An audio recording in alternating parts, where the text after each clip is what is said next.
to NXT. Could we please have you on stage as well? Let's keep the applause going. It's morning. We need more energy in the room. And now handing the floor over to Ms. Prakash.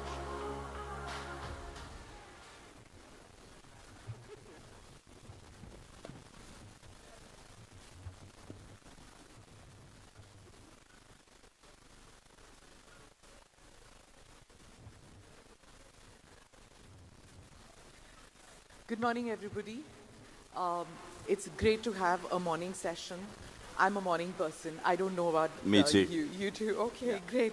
So, welcome to India. Should I address you as Lord Baron? Or Definitely not. No, you can call me Ross. It's fine. It's great to be here in India. Thank you for the welcome. Okay, thank you for taking part in this session. We have a very convoluted topic to discuss, data-driven governance, and how it's transforming lives. But you and I both have a journalism background. You've been in the media as well as in politics, and there's so much happening. So I can't resist switching topics right now. But let's keep the first question to the topic that we have to talk about, which is data-driven governance. You know, in India in the past decade, we've moved from a file and paper-based structure to data governance, and it's transformed the relationship between citizen and government. Direct benefit transfer has managed to reach millions of Indians. It has improved efficiency and reduced corruption to a great deal. Could you tell me your experience about data-driven governance over the past 10, 15 years in your country? And have you been seeing this in your travels abroad, about what the countries which used to be labeled as third world, developing countries, middle income countries, how they are benefiting from technology? Absolutely. So previously when I worked as an advisor in government, I worked a little bit on this topic, and the UK's made some good strides in the way that it uses data in government, but it does have a lot more that it needs to do. And one of the things that I'm noticing is actually sometimes that can be an easier pivot in what's traditionally called a developing economy, because technology is moving at such a pace that you don't have to deal with replacing legacy technology systems. You can build your infrastructure in an up-to-date fashion. Whereas one of the biggest problems we have in the UK is a lot of data-driven government exists, but it's fragmented into different systems, and some of those systems are now basically out of date. But the thing that will change all of this is the AI pivot, and I think that will really bring down the cost of implementing these schemes over time, and I think it can also make the way in which the implementation of data-driven governments becomes more efficient, because you will no longer need large projects to transform the way data is handled. With good implementation of AI, you're going to be able to make those changes with fewer inputs, which could accelerate things, as long as that is handled in the right way in a regulatory sense. And obviously, the safety of government data is a big concern for citizens, and that can be one of the most important considerations in the whole enterprise.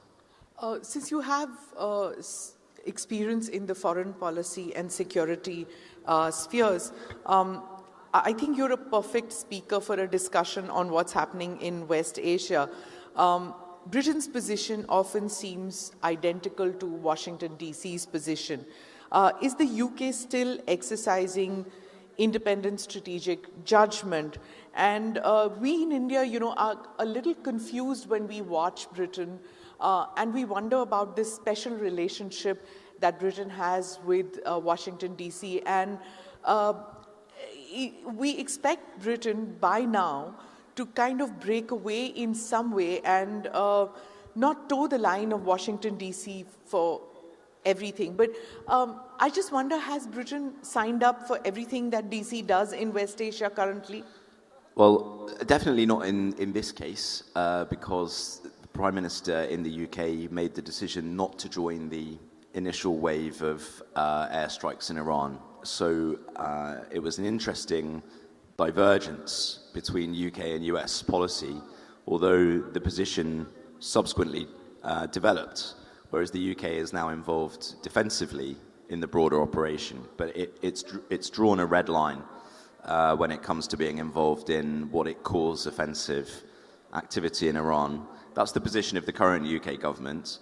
My position is a little bit different. I'm more sympathetic to the transatlantic relationship. It's been a very significant pillar of the UK's strategic approach globally. And also, frankly, that relationship is at the core of the UK's economic potential in so many ways. But much like with India,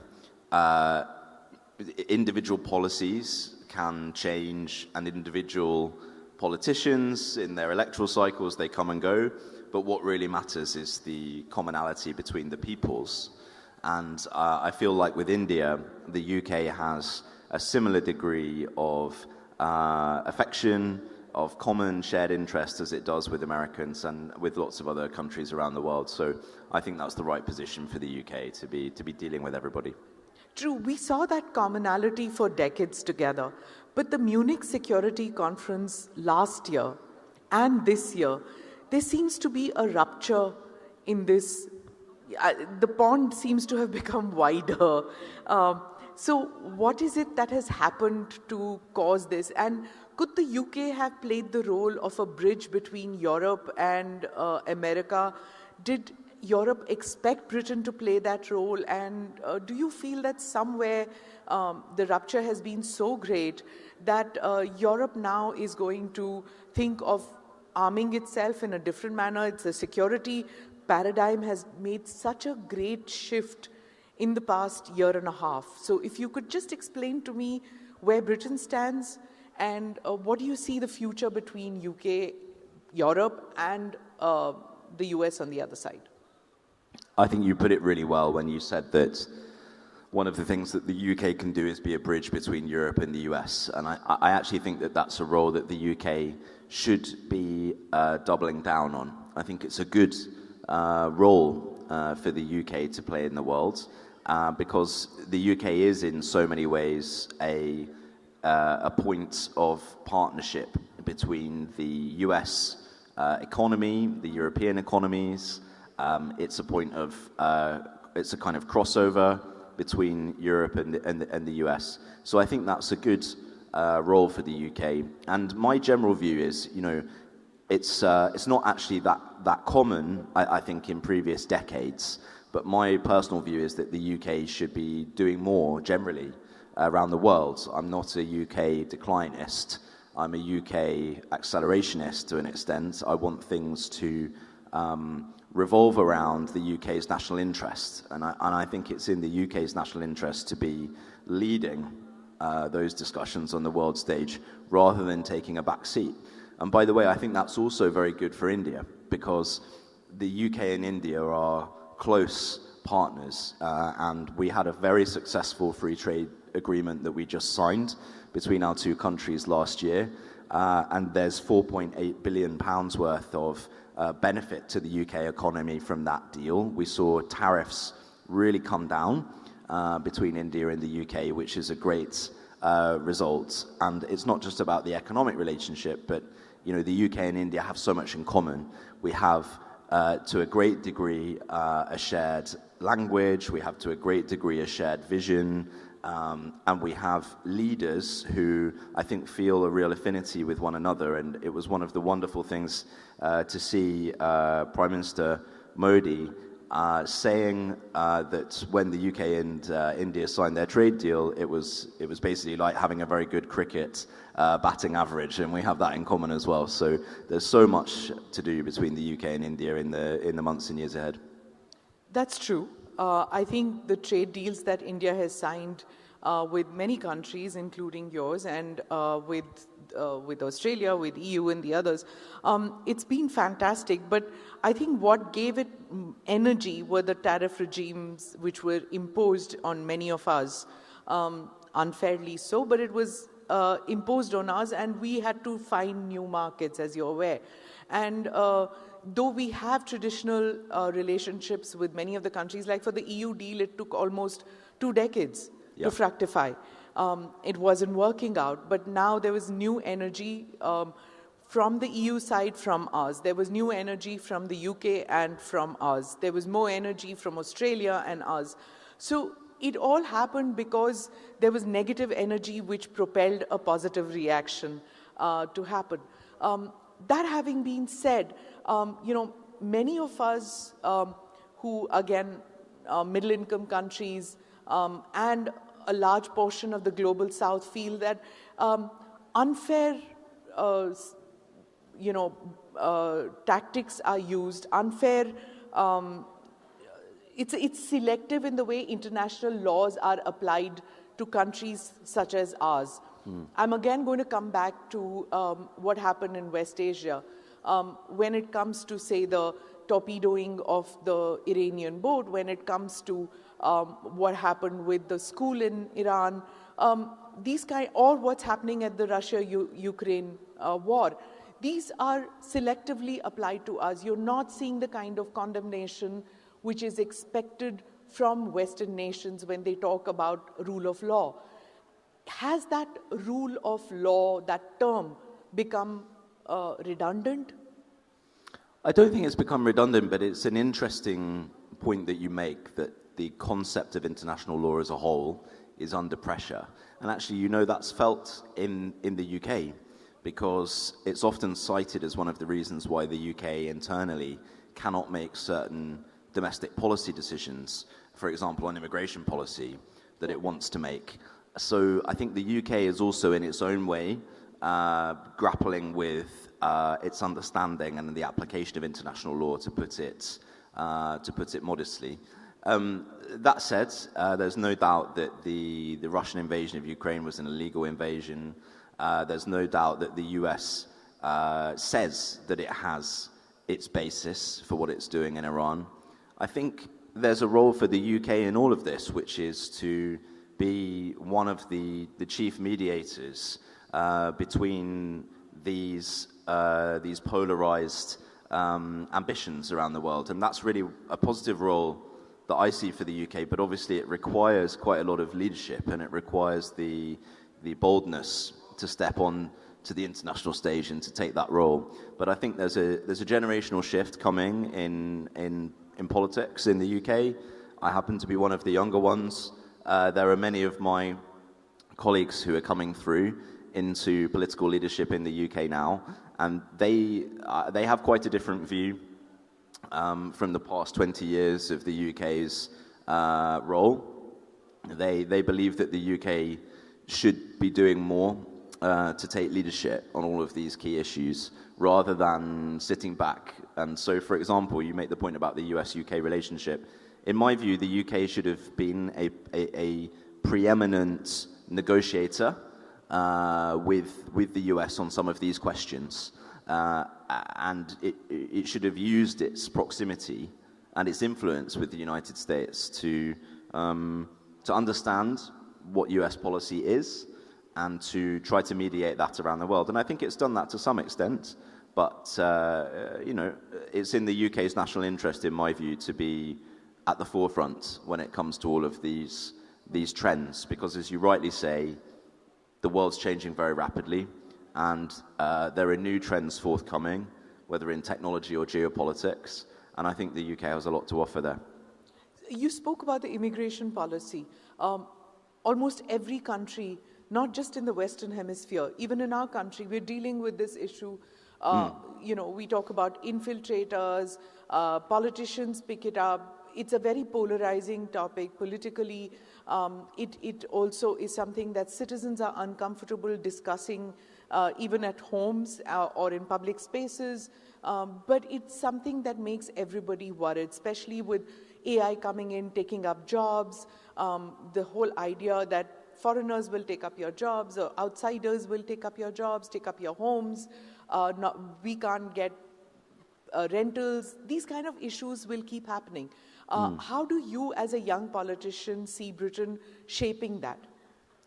Well, the immigration policy of India is a matter for the government of India and for the people of India to decide. No, I meant in your country, how are you shaping it? Well, I feel the same way, that the immigration policy of the UK is a matter for the UK government to take its view on.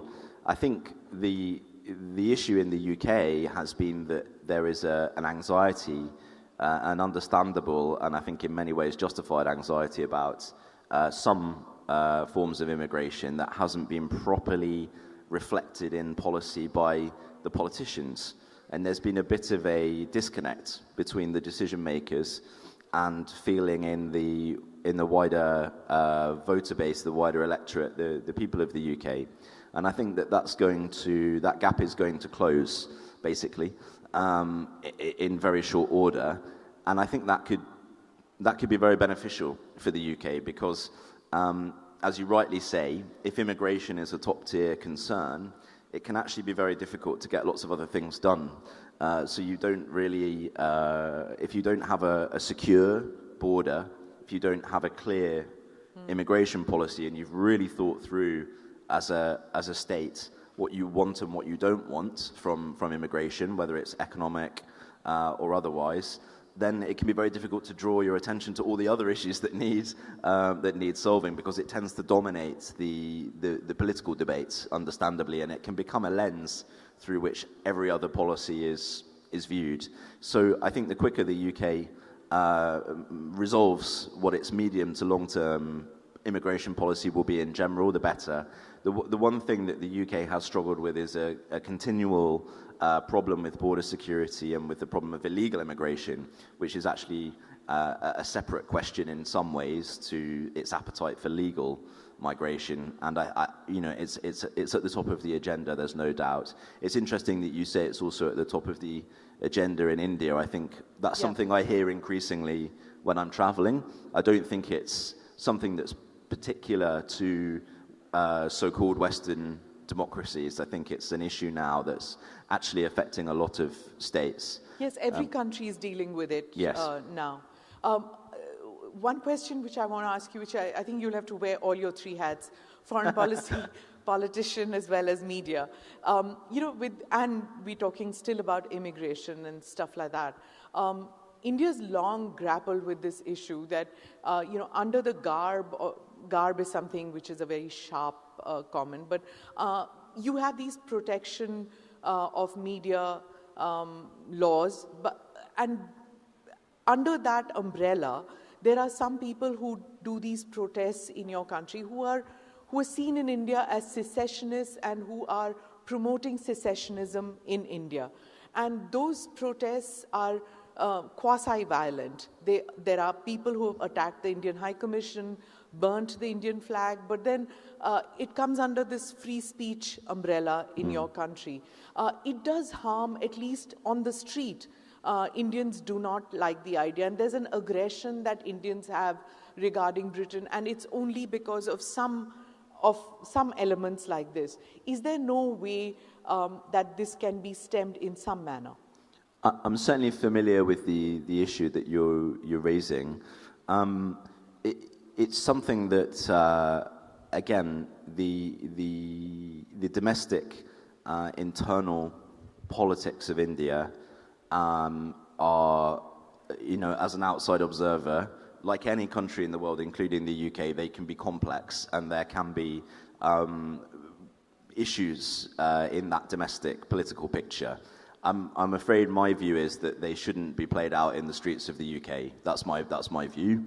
Now, notwithstanding the fact that there are important rights in the UK around free speech and the right to protest, which I would always defend, actually, my view is that it's not beneficial for society in general in the UK.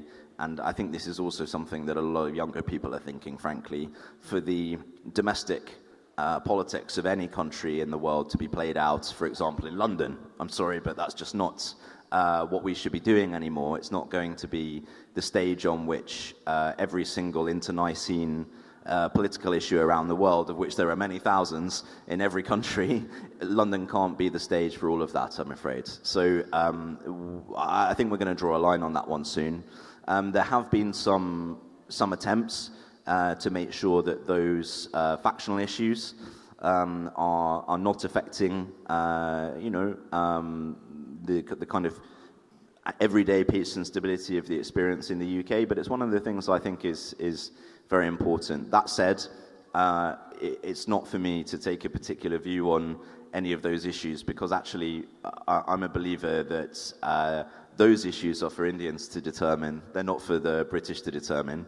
That said, the security of what's allowed in London and what's allowed in the UK is an issue for the British to determine, in my view. All right. One question on social media. What is your view about the impact of social media on the population of Britain, on generally what is happening even with the war, and so much of disinformation which is put out there in the social media? Do you feel regulation is the way, or self-regulation, or there's some way to control the amount of disinformation which is out there? Last question, because I think we're running out of time. Well, it's a happy happenstance that we're both in media, and I find the media economy in India to be completely fascinating, and it's been a wonderful thing at NXT to be around your talented young journalists across all of the channels that are here in India. It's a vibrant media economy, and actually I think the Indian hunger for news is extraordinary. In social media, I can just say a few things that have happened in the past couple of weeks, in fact months.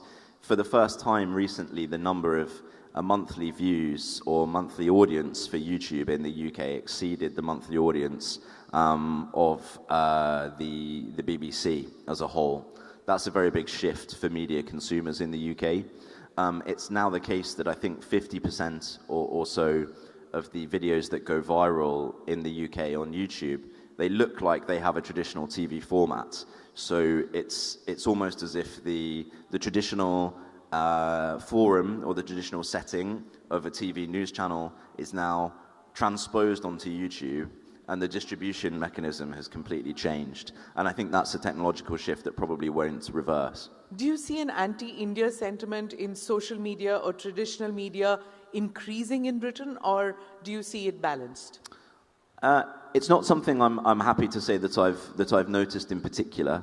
But the reality is that many of the social media platforms that are most used in Britain, they're not British platforms, they're US platforms, and they're regulated in Britain to an extent, but they're not fully controlled in any sense by the government of the UK. And actually, I'm one of the people who think that that's probably a good thing. There has to be a sensible balance when it comes to regulation. And, if you want my personal view, I think the UK is currently in danger of over-regulating the social media space rather than the opposite problem. The UK has a very long and proud tradition for free media and free speech, and that's a wonderful thing. But I think the thing that hasn't really been understood by the politicians at the moment is that, as we were saying earlier, the platforms have just completely changed. It's going to be the case that many more consumers are now going to consume news that's basically AI delivered and AI driven. They will want to have conversations with their chatbots to deliver their media consumption. And I was reading the traditional newspapers here this morning, which were delivered to my hotel room, thinking, I wonder how long it will be before some of those formats are completely revolutionized by AI. It's definitely coming in the UK. And as with everything, a bit like the shift from print to web, it's just about getting the balance right. It's not a technology that can be stopped. And my view of the media is fundamentally a technology business in lots of ways. It always has been dominated by the medium rather than media. And what's happening here in India is fascinating because the pace of change and the pace of adoption of new technologies in the media market in India is fascinating. And organizations such as yours and everybody involved in the NXT Summit, I know, are at the absolute forefront of that, delivering for the Indian media consumers. So it's fascinating as a sort of media thinker, I hope, in the UK to come and see how things are working here in India. Thank you so much for speaking with us. It's been a great conversation. It's been fun, as well as talking about the alternative reality that we are on the bridge of, on the cusp of. Interesting times we live in. Thank you so much. Thank you. Thank you so much to both of you for